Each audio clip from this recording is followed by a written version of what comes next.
রাখার জন্য অনুরোধ করছি বাংলাদেশ জামাত ইসলামী কেন্দ্রীয় মজলিসের কেন্দ্রীয় গণপরিষদের সম্মানিত সদস্য, ঢাকা মহানগরী দক্ষিণ জামাতের সম্মানিত নায়েবে আমির, আমাদের একান্ত শ্রদ্ধাভাজন অ্যাডভোকেট ডক্টর হেলাল উদ্দিন ভাই।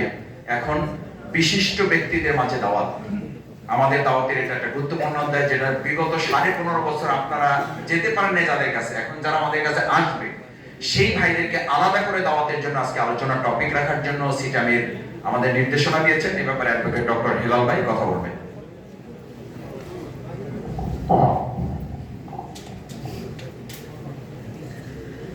আউযু বিল্লাহি মিনাশ শাইতানির রাজিম। বিসমিল্লাহির রহমানির রহিম।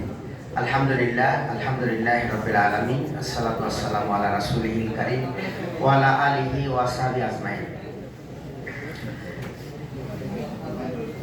শহীদের প্রত্যয়দীপ্ত কাফেলা, গণমানুষের স্বপ্নের ঠিকানা বাংলাদেশ জামাত ইসলামী ঢাকা মহানগরী দক্ষিণের উদ্যোগে আয়োজিত ওয়ার্ড সভাপতি সেক্রেটারি সম্মেলনের সম্মানিত সভাপতি, কেন্দ্রীয় নির্বাহী পরিষদের অন্যতম সদস্য, ঢাকা মহানগরী দক্ষিণের সম্মানিত আমির, মজলুম জননেতা, শহীদ কাফেলা বাংলাদেশ ইসলামী ছাত্র শিবিরের সাবেক কেন্দ্রীয় সভাপতি, আমাদের পরম শ্রদ্ধেয় নেতা জনাব নুরুল ইসলাম বুলবুল, উপস্থিত আছেন বিশেষ অতিথি কেন্দ্রীয় নির্বাহী পরিষদের অন্যতম সদস্য জননেতা জনাব আব্দুর রব, উপস্থিত মহানগরীর সম্মানিত নায়েবে আমির, সেক্রেটারি, প্রেসিডেন্ট সেক্রেটারি, গণপরিষদ সদস্যবৃন্দ, থানা আমির, সেক্রেটারি, বিভাগীয় সভাপতি, সেক্রেটারি এবং নেতৃবৃন্দ, আসসালামু আলাইকুম ওয়া রাহমাতুল্লাহি ওয়া বারাকাতুহু।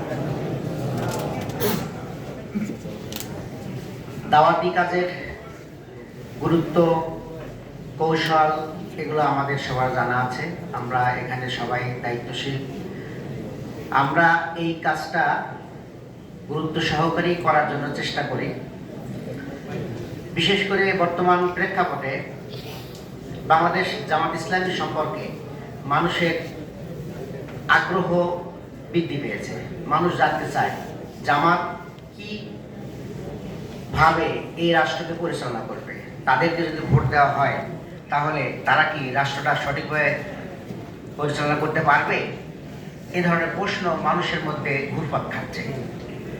তারা মনে করে আমরা ইসলামের কথা বলি, এই মৌলানা মৌলবীদের দিয়ে এই দেশ কিভাবে পরিচালিত হবে, এই ধারণা আমাদেরকে পরিষ্কার করতে হবে। আর এই ধারণা সাধারণ মানুষের চাইতে যারা বিশিষ্ট ব্যক্তি, এলিট শ্রেণী, তাদের কাছে বেশি। সাধারণ মানুষের সাথে আমাদের সবসময় ওঠা বসা আছে। আমরা বাড়ি, রাস্তাঘাট, তারপর আমাদের অফিস আদালতের নিচে বিভিন্ন জায়গায় সাধারণ মানুষের সাথে আমাদের ওঠা বসা আছে। তাদের আমাদের সম্পর্কে অনেক ধারণা আছে। কিন্তু বিশিষ্ট ব্যক্তি যারা, তারা কিন্তু আমাদের থেকে অনেক দূরে। তারা আমাদের সম্পর্কে জানেই না। তারা মনে করে যে আমরা, সকালবেলা আমাদের তাহের ভাই বলছেন যে আমরা মেয়েদেরকে কি করবো? আমরা কি মেয়েদেরকে ঘরের মধ্যে বন্দি রাখবো? তাদের মুখ ভেঙে ছাড়া বেরোতে দেবো না? মানুষ চুরি করলে হাত কেটে দেবো? এই যে ধারণাগুলো আছে, এগুলো পরিষ্কার করার জন্য আমাদের টার্গেট ভিত্তিক দাওয়াত দিতে হবে। আমরা আমাদের এলাকায় বিশিষ্ট ব্যক্তি যারা আছে, বিশেষ করে যারা বাড়ির মালিক, তারা তো মনে করেন যে ঢাকার যারা বাড়ির মালিক তারা হলো ফার্স্ট ক্লাস নাগরিক। আর যারা ঢাকার বাইরে থেকে এসেছি বা ভাড়া থাকি, তাদেরকে তৃতীয় শ্রেণীর নাগরিক হিসেবে মনে করে। তো আমাদেরকে পরিষ্কার করতে হবে যে মানুষের মধ্যে এই শ্রেণীবিন্যাস ভেঙে দিতে হবে। সবাই সমান, এটা আমাদের পরিষ্কার করতে হবে। তারপরেও আমরা বাড়ির মালিক, ফ্ল্যাট মালিকদেরকে আমরা টার্গেট করে তাদের সাথে আমাদের সম্পর্ক বৃদ্ধি করব। আমাদের টার্গেটের মধ্যে যেন অন্ততপক্ষে 5 জন বাড়ির মালিক থাকে। কেমন? আমরা দাওয়াতি টার্গেট যখন রাখবো, এইভাবে আমরা চেষ্টা করব বাড়ির মালিকদেরকে আমাদের টার্গেটের মধ্যে রাখা। এরপরে হলো আমাদের সবচাইতে বেশি এখন কাজেও লাগবে, আবার আমাদের বিরুদ্ধেও কাজ করতে পারে। প্রশাসনিক ব্যক্তিদের সাথে আমাদের সম্পর্ক বৃদ্ধি করতে হবে। প্রশাসনের মধ্যে নানান কিসিমের প্রশাসন আছে, যারা সরাসরি থানার সাথে জড়িত আছে, এরপরে সেক্রেটারিয়েটের সাথে জড়িত আছে, সিভিল প্রশাসনে আছে, এরপরে আরও ঊর্ধ্বতন যারা আছেন আর কি, প্রতিরক্ষা বিভাগে আছে। আমাদের সবার সাথে যোগাযোগ করার জন্য চেষ্টা করা, আমরা যেন আমাদের আশেপাশে এই সকল প্রশাসনিক ব্যক্তিদের সাথে সুসম্পর্ক করতে পারি এবং তাদের মধ্যে যে ভুল ধারণা আছে যে জামাত আসলে নানান কিছু করতে পারে, তাদের কাছে এই কথাগুলো পরিষ্কার করে দিতে হবে। আমাদের একটা স্লোগান ছিল, আল্লাহর আইন চাই, সৎ লোকের শাসন চাই। আল্লাহর আইন মানে কি? চুরি করলে হাত কেটে দিবে। তাহলে যারা ওই প্রশাসনের বড় বড় কর্মকর্তারা আছে তারা মনে করছে আমরা তো নানান কাজ করি, তাহলে আমাদের অবস্থাটা কি দাঁড়াবে? তাহলে আমাদের এটা পরিষ্কার করতে হবে যে আল্লাহর আইন মানেই হাত কাটা নয়।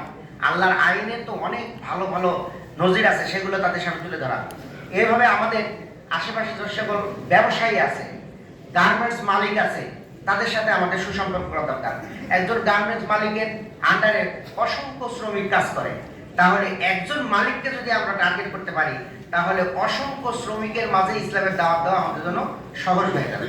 এইভাবে আমাদের আশেপাশে স্কুল, কলেজ, মাদ্রাসা, ইউনিভার্সিটি আছে, এগুলোর শিক্ষকরাও একটা ভালো ভূমিকা রাখে। দাওয়াতি কাজের জন্য তারা মাইকের মতো ভূমিকা রাখে। এই সকল ব্যক্তিদের সাথে আমাদের সম্পর্ক করা, বিশেষ করে এই সকল প্রতিষ্ঠানের যারা প্রধান আছেন তাদের সাথে আমাদের সম্পর্ক করলে আমরা সামাজিক কাজও করতে পারবো, বিভিন্ন ধরনের সুযোগ সুবিধাও নিতে পারবো এবং তাদেরও দিতে পারবো। এই জন্য ইউনিভার্সিটির যিনি প্রধান, কলেজের প্রধান, মাদ্রাসার প্রধান, স্কুলের প্রধান, তাদের সাথে আমাদের সম্পর্কটা সুদৃঢ় করা দরকার। আমাদের আরেকটা সেক্টর আছে, সেটা হলো ডাক্তার এবং ইঞ্জিনিয়ার। ডাক্তারদের কাছে মানুষের যেতেই হয়, অসুখ বিসুখ বিভিন্ন কারণেই আমাদের ডাক্তারের সাথে যেতে হয়। এই সকল ডাক্তারদের সাথে যদি সুসম্পর্ক করতে পারি, তারা দাওয়াতি কাজেও যেমন ভূমিকা রাখবে এবং আমরাও তাদের কাছে সামাজিক কার্যক্রমের জন্য ভূমিকা রাখতে পারবো। এইভাবে আমাদের আশেপাশে যখন এলিট শ্রেণী আছে তাদের কাছে যেন আমাদের এই দাওয়াতটা পৌঁছে দিতে পারি এবং সংগঠনের যে আমাদের টার্গেটটি, সেই টার্গেটটা যদি আমরা পৌঁছে দিতে পারি, তাহলে আগামী দিনে বাংলাদেশের মানুষ এখন উন্মুখ হয়ে আছে, বাংলাদেশ জামাত ইসলামীকে রাষ্ট্রীয় কাঠামোতে দেখতে চায়। তারা মনে করে যে ইতিপূর্বে আমরা বড় বড় 2-3টি দলকে দেখেছি, কারোর দ্বারাই এই দেশে শান্তি আসে নাই। এখন বাকি আছে জামাত ইসলাম। এই জামাত ইসলামকে যদি ক্ষমতায় বসানো যায় তাহলে তারা একটি সুন্দর পরিবেশ দিতে পারে। সেই জন্য আমরা যেন আমাদের দাওয়াতকে চারদিকে ছড়াই দিতে পারি এবং সবাইকে সাথে নিয়ে বাংলাদেশে যেন একটি কল্যাণ রাষ্ট্র প্রতিষ্ঠা করতে পারি। আল্লাহ আমাদের তৌফিক দান করুন।